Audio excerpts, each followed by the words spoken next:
Est-ce que vous allez bien? Les gars, yo tout le monde, c'est Warix. Aujourd'hui, toute nouvelle vidéo. Dans cette vidéo, je vais vous raconter 3 anecdotes dont une sera fausse. Je vous laisse voir toute la vidéo et vous verrez en fin de vidéo laquelle est la fausse, donc je vous l'annoncerai. En tout cas, si tu kiffes le concept, n'hésite pas à liker et à t'abonner, ça me supporterait énormément. Je vous remercie énormément parce que actuellement, je tourne la vidéo, on a 40 abonnés, peut-être que j'aurai plus au moment de la sortie de la vidéo. En tout cas, on va pas perdre plus de temps, c'est parti, première anecdote.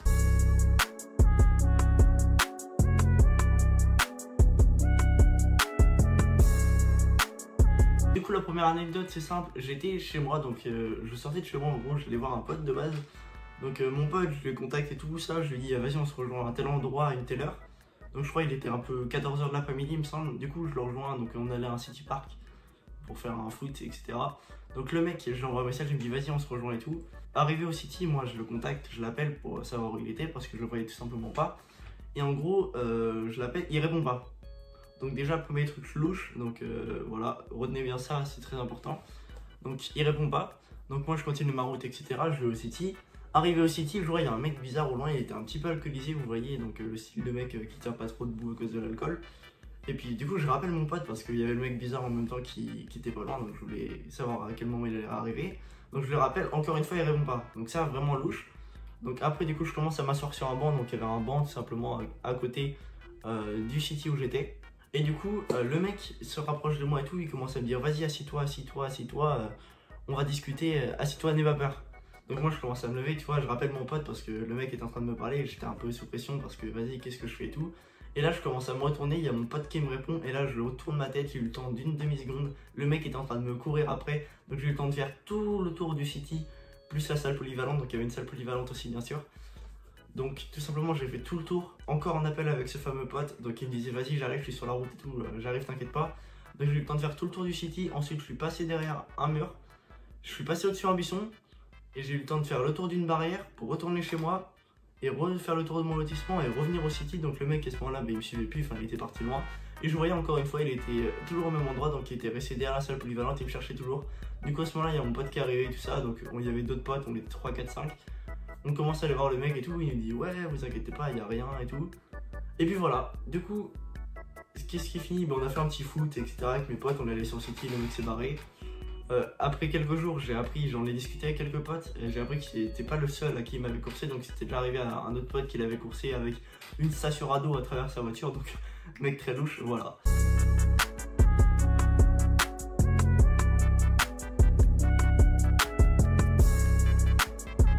Du coup pour la deuxième anecdote c'est simple, j'étais encore une fois avec des potes.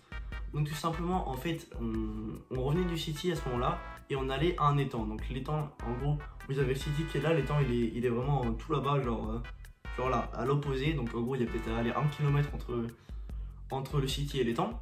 En gros avec ce pote là on croise deux autres mecs, donc un pote à moi et un mec qu'on connaissait absolument pas mais qui était avec notre autre pote. Et en gros ce mec là était un peu taré du cerveau si vous voyez ce que je veux dire, un peu. En gros il était dans un hôpital psychiatrique juste après être venu. Donc en gros il commence à venir nous voir, il commence à nous embrouiller, il dit ouais vous allez voir je vais vous buter et tout. Enfin le mec vraiment taré. Et du coup on commence à se barrer et tout. Et là je vois, il y a mon pote il me retourne. Il me dit mec regarde c'est un taré et tout. En fait le mec était venu carrément avec une hache dans la main, il était en train de nous courser, il a mis des coups dans le vide comme ça. Il continue, il en a mis un deuxième. Donc à la fin du coup on s'est barré etc. On est retourné au city, du coup on n'est pas allé à l'étang. On est appelé mon père pour savoir qu'est-ce qu'il faisait tout simplement parce qu'on s'inquiétait un peu du mec qui était bizarre comme ça. On retourne voir mon pote tout simplement qui était avec ses potes qui avaient l'âge, donc il nous explique, il nous dit ouais je suis désolé les gars il a quelques soucis etc. Il est pas très net du cerveau, je m'excuse. Et du coup 2 jours après ça on retourne et ce mec je le revois, il commence à venir me voir, il commence à me agresser et tout. Il dit ouais tu vas voir je vais te mettre une patate et tout. Et du coup moi je me foutais un peu de sa gueule parce que vas-y il avait pas fait grand chose, il était taré du cerveau, enfin c'est pas très sympa mais vas-y vous avez capté. Et du coup je continue à ma route et tout, et je commence à prendre des photos de lui pour le montrer à mon père parce que mon père voulait savoir quand même qui c'était. Du coup je prends les photos etc, je lui envoie, il me dit ouais je le connais t'inquiète pas, je l'ai déjà vu quelque part. Il traîne souvent à Saint-Georges, donc Saint-Georges c'est tout simplement l'endroit où j'habite. Et puis du coup par la suite, 2 jours après encore, je retourne voir ce pote là avec 2 autres potes, donc 2 autres potes différents. Et on allait faire un foot et ce mec là m'a expliqué que tout simplement la hache, son père l'avait détruite parce que la hache était en fait totalement usée. Et c'était pour couper son bois, donc son père en fait faisait du bois pour chez eux. Et voilà du coup la prochaine anecdote, donc c'était la deuxième anecdote, en tout cas j'espère qu'elle vous aura plu. Si c'est le cas, comme d'habitude, n'hésitez pas à me le dire en commentaire. Et du coup, on passe tout simplement maintenant à la troisième anecdote, c'est parti.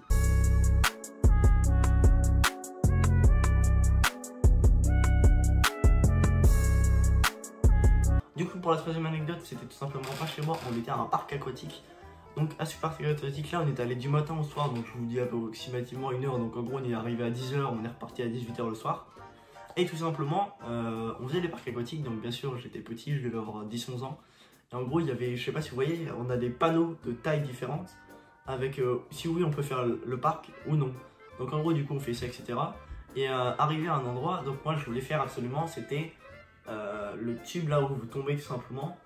Et ça vous envoie dans un toboggan. Donc ça, je voulais faire absolument, mais j'avais pas forcément le poids requis parce que je crois qu'il fallait faire 60 kg minimum. Et en gros, j'en faisais peut-être 32. Donc on avait demandé quand même au parc aquatique si je pouvais le faire, etc. Du coup, il m'avait dit que oui, possiblement je pouvais faire le toboggan, mais il y avait des risques que je reste bloqué en bas, mais que si je restais bloqué, ils pouvaient revenir me chercher. Donc du coup, qu'est-ce qu'on a fait avec mes parents? On est tout simplement allé à ce parc aquatique, on a fait la descente du toboggan, tout s'est très bien passé. On met dans la capsule et tout simplement j'attends 10 secondes, tout simplement, donc le décompte jusqu'au moment où je fais tomber. Du coup, c'est part, 10 secondes sont passées, je tombe dans le toboggan. Et là, qu'est-ce qui se passe? Tout simplement, je reste bloqué en plein milieu.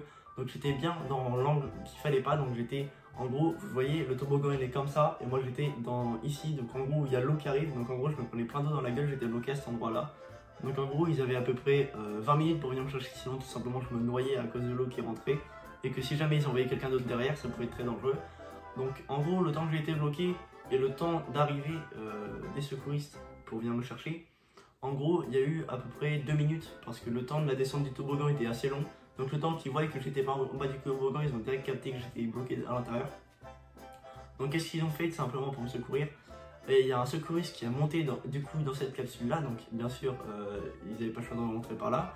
Il prend la capsule et en fait ils ont des outils spéciaux qui peuvent s'accrocher sur le bord. Et ça les permet de... En gros, ça fait comme une rainure comme ça. Et ils calent le truc dedans. Et en fait ils peuvent glisser jusqu'au temps ils veulent. Et en fait ils veulent s'arrêter, ils s'arrêtent.